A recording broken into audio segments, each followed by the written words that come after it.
दोस्तों आज आपसे एक बात पूछता हूँ, क्या आपको भी ऐसा लगता है कि अगर हम 5,000 रुपये की एसआईपी करते हैं और 20,000 की अगर एसडब्ल्यूपी करना चाहें तो क्या ऐसा पॉसिबल है? जी हाँ दोस्तों, आज इस वीडियो में पूरा कॉन्सेप्ट आपको समझाने वाले हैं कि अगर आप भी ऐसा सोच रहे हैं तो क्या ऐसा पॉसिबल है, हम कर सकते हैं नहीं कर सकते हैं। देखिए, अगर आपकी उम्र ज़्यादा हो चुकी है, आप 15 साल से लेके 18 साल से लेके अगर आप 20 साल 25 साल 35 साल तक पहुँच चुके हैं तो ये वीडियो आपके लिए बहुत ही खास इंपॉर्टेंट होने वाला है। क्योंकि दोस्तों आपको पता होगा कि आप जब भी अपना इन्वेस्टमेंट कर रहे हैं ना, तो आपके इन्वेस्टमेंट से ज़्यादा आपका टाइम कितना लग रहा है यहाँ पर, ये ज़्यादा इंपॉर्टेंट होता है। तो अगर आप भी एसडब्ल्यूपी करना चाहते हैं तो ये वीडियो खास करके आपके लिए ही होने वाली है कि अगर आप एसडब्ल्यूपी कर रहे हैं तो किन बातों को आपको ध्यान में रखना है और कैसे आप एसडब्ल्यूपी कर सकते हैं, और क्या जो 20,000 का ये अमाउंट हम सोच रहे हैं कि एसडब्ल्यूपी से कर पाएंगे, ये पॉसिबल है या फिर नहीं पॉसिबल है। यहाँ पर हम दो एग्जांपल लेने वाले हैं। पहला एग्जांपल दोस्तों होगा यहाँ पे राम का नाम, ठीक है, यहाँ पे हम राम लेंगे, एंड दूसरा एग्जाम्पल यहाँ पे लेंगे हम श्याम, ठीक है। राम एंड श्याम, यहाँ पे दो दोस्त होते हैं और दोनों ने अपनी एसआईपी शुरू किया, उनकी जॉब लगती है और दोनों ने एसआईपी शुरू किया। लेकिन यहाँ पर एक अंतर होता है दोस्तों, जो राम होता है उसको फाइनेंस की पहले से नॉलेज होती है, लेकिन जो श्याम होता है इसको उतनी नॉलेज नहीं होती है। तो जब राम ने पहली बार कहा कि मैं एसआईपी शुरू करने वाला हूँ और यहाँ पर अपना हम 5,000 रुपये की एसआईपी शुरू करूँगा, ठीक है, राम ने कहा हम 5,000 की एसआईपी हम शुरू करेंगे और सैलरी इनकी होती है दोस्तों यहाँ पर 20,000 रुपये, ठीक है। जिस तरीके से हमारी अभी शुरुआत में जॉब लगती है, हमारी सैलरी कम होती है, उस हिसाब से इनकी भी जॉब लगी थी और सैलरी इनकी लगभग 20,000 के आसपास में थी। अब दोनों ने यहाँ पे डिसीजन लिया कि हम एसआईपी करते हैं, लेकिन राम ने कहा कि हम तुरंत से यहाँ पे 5,000 रुपये की एसआईपी हम शुरू कर देते हैं। लेकिन ट्विस्ट यहाँ पे अलग हुआ कि श्याम ने कहा कि तुम अभी इतने छोटे से अमाउंट से एसआईपी शुरू कर रहे हो, ये अभी हम नहीं करेंगे, अभी हमारी जॉब लगी है, अभी हम थोड़ा बहुत पैसे सेव करते हैं, इंजॉय करते हैं, महंगे जूते लेते हैं, ब्रांडेड कपड़े पहनते हैं, गाड़ी वगैरह ले लेते हैं, बाद में एसआईपी अपनी हम शुरू करेंगे। तो श्याम ने अभी के टाइम पे एसआईपी नहीं शुरू किया और बाद में इसको रोक भी रहा था कि भाई तुम क्या इतनी छोटी एसआईपी कर रहे हो, इससे कुछ भी नहीं होने वाला है। लेकिन राम को फाइनेंस की नॉलेज पहले से पता थी, उसके फैमिली में उसके फादर पहले से फाइनेंस की नॉलेज रखते थे, तो इसीलिए यहाँ पर इसको पता था कि भाई यहाँ पर छोटे से अमाउंट से इन्वेस्टमेंट हम आज शुरू कर रहे हैं, आगे चल के अगर बड़ा अमाउंट बनेगा तो ठीक है, नहीं तो इतना अमाउंट हम इन्वेस्टमेंट करते चले जाते हैं। अब दोस्तों यहाँ पर ट्विस्ट कहाँ पे आता है, चलिए अब मैं आपको यहाँ पे समझाता हूँ। और यहाँ पर इन दोनों में से जो एक ने गलती किया, 90% गलती ये लोग करते हैं, और अगर ये गलती ना की जाए तो इनके कॉर्पस बड़े होने के चांसेस बन जाते हैं। अब दोस्तों यहाँ पे हम बात करते हैं, जब राम ने यहाँ पे 5,000 रुपये की एसआईपी शुरू किया तो श्याम ने एसआईपी नहीं शुरू किया। उसके बाद होता क्या है कि लगभग 20 साल बाद में राम यहाँ से अपना लगभग 20,000 रुपये हर महीने ले पा रहा है अपनी एसडब्ल्यूपी करके, ठीक है, अपने इन्वेस्टमेंट से 20,000 ले पा रहा है। लेकिन श्याम अभी भी अपनी सैलरी पे डिपेंडेंट है, ठीक है, अभी अपनी सैलरी पे डिपेंड है कि भाई अगर सैलरी आएगी, अगर हम काम करेंगे तो ही हमारे पास कहीं से इनकम आ पाएगी। लेकिन वहीं पर राम आराम से अपने इन्वेस्टमेंट से, अपने कॉर्पस से एसडब्ल्यूपी कर पा रहा है। तो राम ने ऐसा क्या किया जो श्याम ने नहीं किया? ऐसा नहीं कि श्याम ने एसआईपी नहीं किया था, श्याम ने भी एसआईपी किया था, लेकिन राम ने जो किया वो श्याम ने नहीं किया था। अब यहाँ पे जो श्याम ने गलती की था मैं आपको समझाने वाला हूँ। जैसे श्याम ने कहा क्या इतने छोटे अमाउंट से तुम इन्वेस्टमेंट करना चाहते हो, यहाँ पे दोस्तों बात छोटे बड़े इन्वेस्टमेंट की नहीं है, बात होती है समय की, और बात होती है ना दोस्तों आपका कॉर्पस कितना बड़ा है।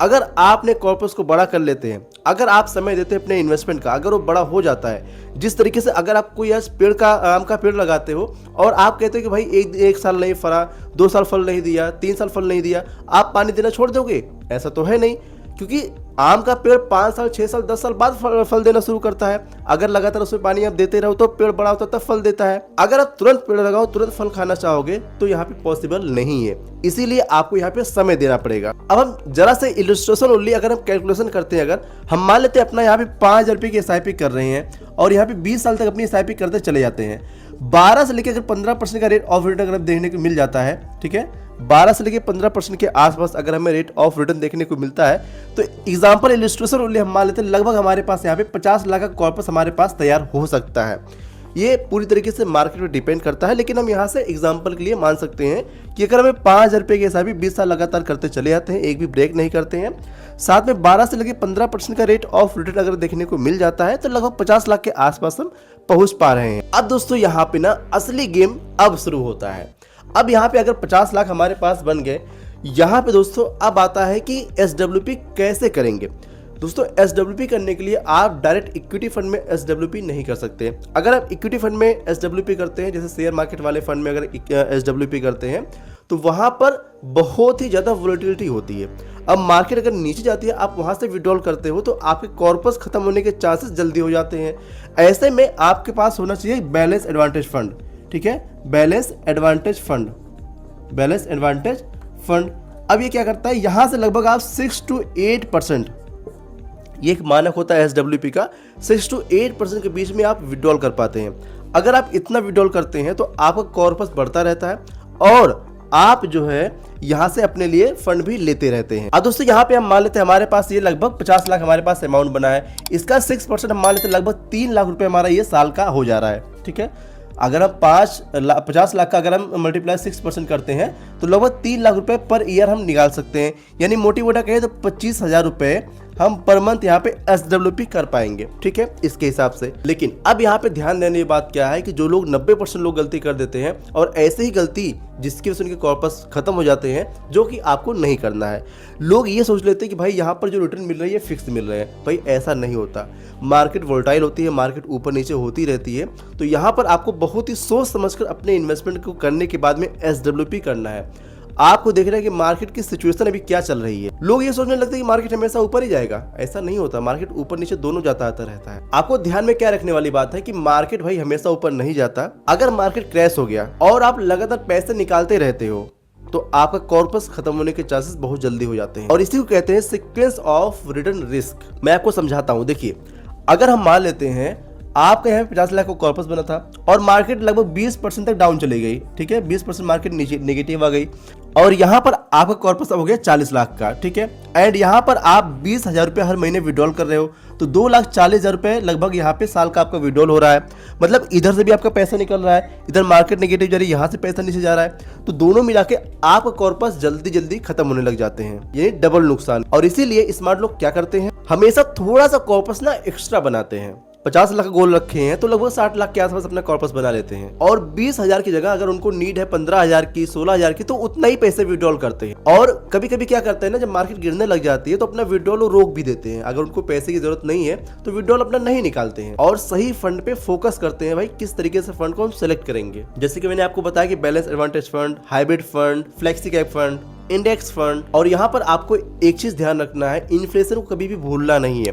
जैसे आज का अगर आपका 20,000 आप पा रहे हो तो आज का 20,000 लगभग इनफ है एक छोटी सी फैमिली चलाने के लिए। लगभग 4-5 मेंबर का एक परिवार है तो यहाँ पर 20,000 उसके खर्चे चल जाएंगे।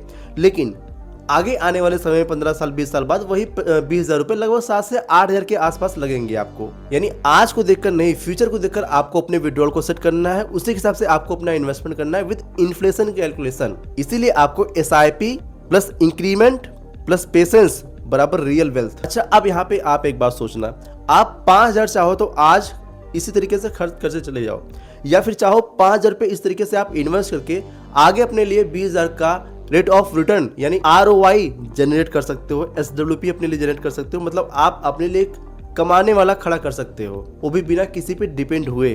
तो फैसला आपका है, चाहे 5,000 खर्चा कर दो, चाहे 5,000 अपने लिए खड़ा कर लो, तैयार कर लो 20,000 के लिए। फैसला आपका है, आपको राम बनना है या फिर श्याम बनना है, कमेंट में जरूर बताइएगा। और अगर आपको ऐसे ही सिंपल लैंग्वेज फाइनेंस को समझना है ना, तो इस चैनल को सब्सक्राइब कर लीजिएगा, क्योंकि इस पर बेहतरीन वीडियो इसी तरीके से आती रहती है। और अगर आप ना इन्वेस्टमेंट शुरू करना चाहते हैं ना, तो कॉमेंट में राम लिखना मत भूलिएगा। ये वीडियो जस्ट एजुकेशन पर्पज से है, कैलकुलेशन इलस्ट्रेशन के लिए कोई भी इन्वेस्टमेंट एडवाइस नहीं है। और mutual fund subject to market risk होता है, इसको समझकर इन्वेस्टमेंट करें, आपके लिए ज्यादा अच्छा होगा। इस वीडियो में इतना ही, चलिए मिलते हैं अगली वीडियो, तब तक के लिए जय हिंद, जय भारत। इस वीडियो में दी गई जानकारी केवल शिक्षा पर जानकारी के उद्देश्य से है। कोई भी निवेश करने से पहले अपने वित्तीय सलाहकार से सलाह जरूर लें।